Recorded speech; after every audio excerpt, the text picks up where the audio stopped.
કેન્દ્રીય ગૃહમંત્રી અમિત શાહ ગુજરાતની મુલાકાતે છે બીજો દિવસ છે અને તેઓ અત્યારે સંબોધન કરી રહ્યા છે. સીધા પહોંચી 5,43,600 किलो ड्रग्स पकड़ने का काम नरेंद्र मोदी जी ने किया.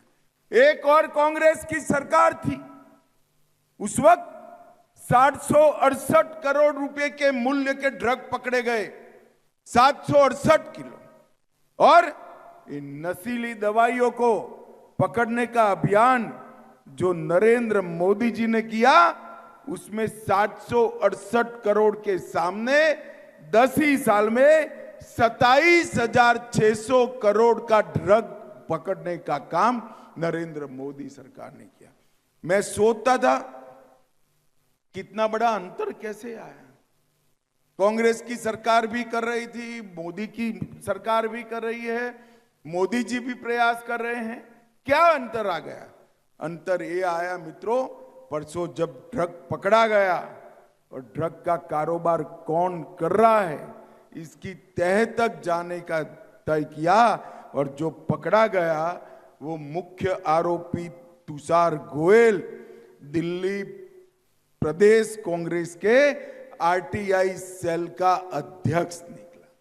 अब मुझे बताओ भाई, जिस पार्टी के प्रमुख कार्यकर्ता ही अवैध ड्रग के कारोबार के अंदर लिप्त हो, वो भारत को नशा मुक्त बना सकते हैं क्या? जरा जोर से बोले, बना सकते हैं? नरेंद्र मोदी जी के आने से पहले जम्मू कश्मीर, पंजाब, हरियाणा, दिल्ली तक समग्र उत्तर भारत को कांग्रेस ने नशे के कारोबार में डुबा कर रखा था.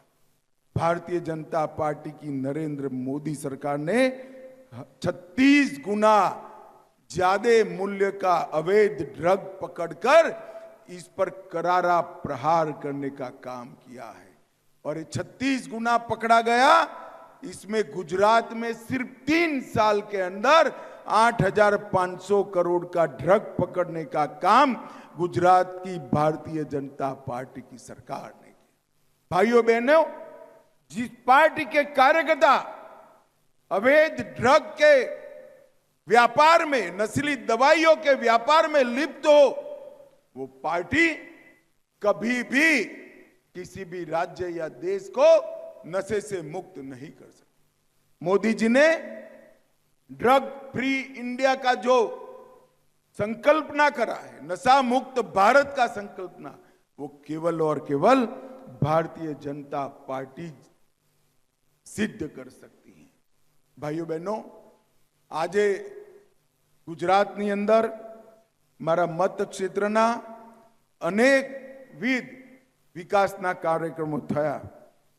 સંસદ સભ્ય છું એટલે વિકાસના કાર્યક્રમો થાય તો આનંદ થાય, પણ માણસાનો છું એટલે માણસાની અંદર કઈ થાય તો આનંદ ના થાય, સંતોષ થાય. ભાઈ સંતોષ થાય.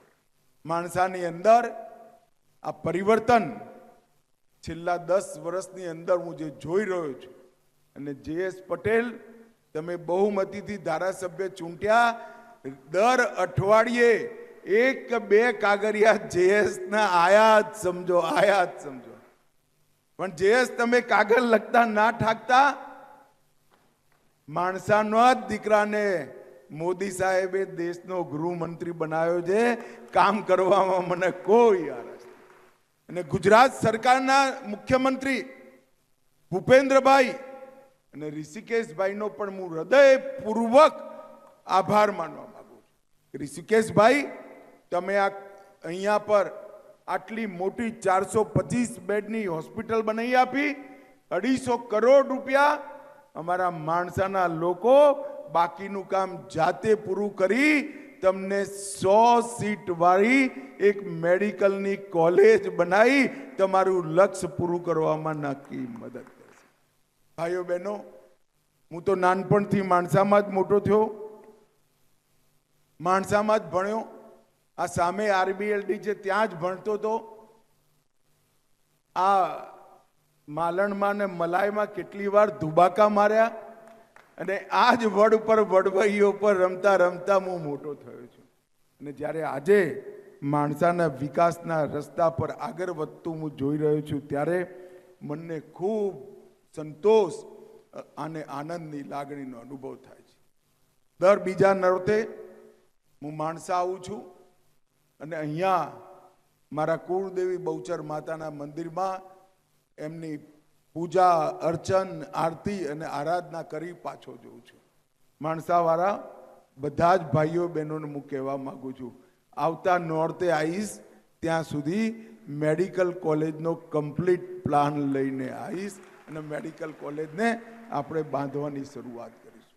ભાઈઓ બહેનો, માણસાનો વિકાસ એક પ્રકારથી જે છે કયા એ બધા રોડ બનતાની સાથે જ માણસાનો વિકાસ દિન દૂની રાત ચોગુની વધશે.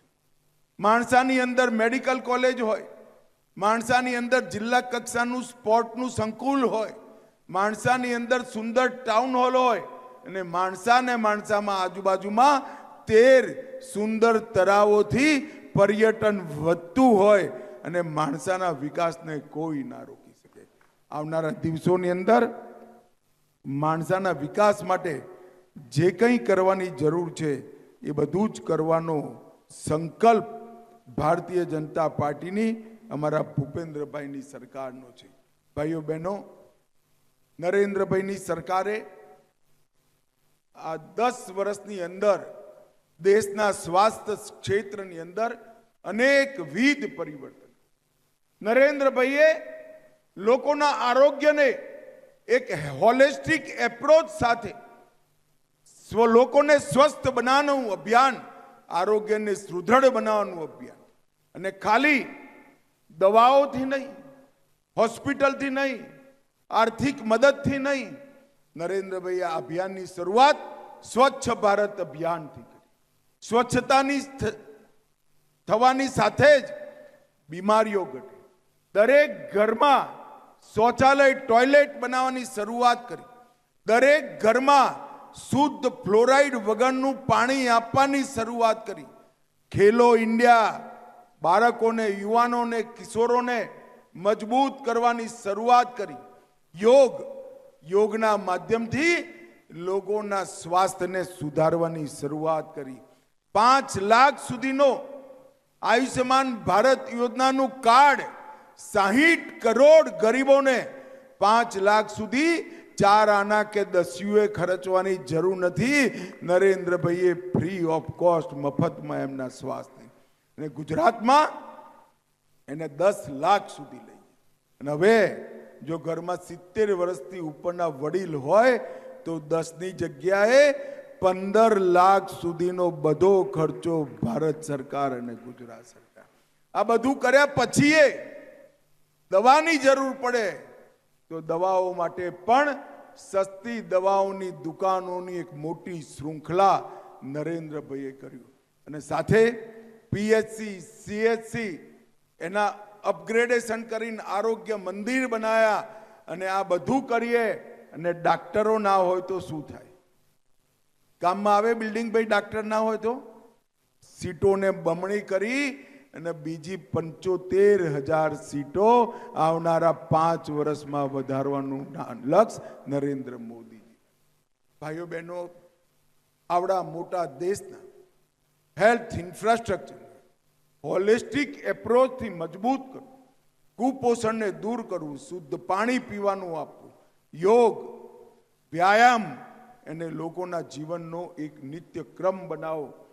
દવાઓની વ્યવસ્થા, 15 લાખ સુધીના ખર્ચાની વ્યવસ્થા અને માણસામાં બનવાની છે એવી આધુનિક હોસ્પિટલોની રચના.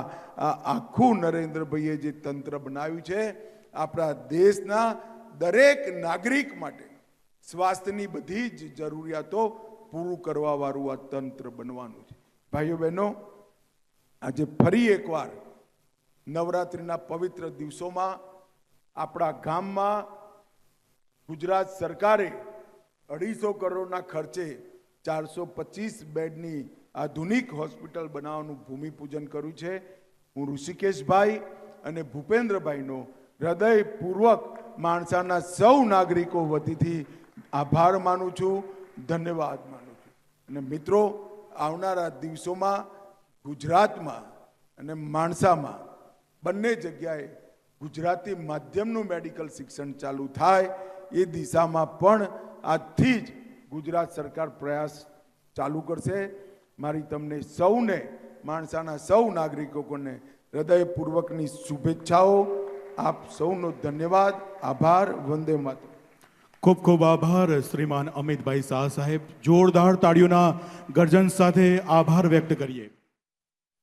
માણસા ખાતે અનેક વિકાસ કાર્યોનું ખાતમુહૂર્ત કરવામાં આવ્યું છે. કેન્દ્રીય ગૃહમંત્રી અમિત શાહનું આજે બીજો દિવસ છે. ગુજરાત પ્રવાસનું અને માણસા અને વિકાસ કાર્યોની ભેટ આપવામાં આવી છે. આરોગ્યની જરૂરિયાતો પણ આવનારા સમયમાં માણસાવાસીઓની પૂરી થશે તેવું પણ કહ્યું છે. આ સિવાય તેમણે કહ્યું છે કે હું માણસામાં જ ભણ્યો છું અને માણસાની અંદર જ મોટું થયું છે, એટલે આવનારા સમયમાં ગુજરાતી માધ્યમની અંદર પણ શૈક્ષણિક કાર્ય વધુ ઉચ્ચ થાય.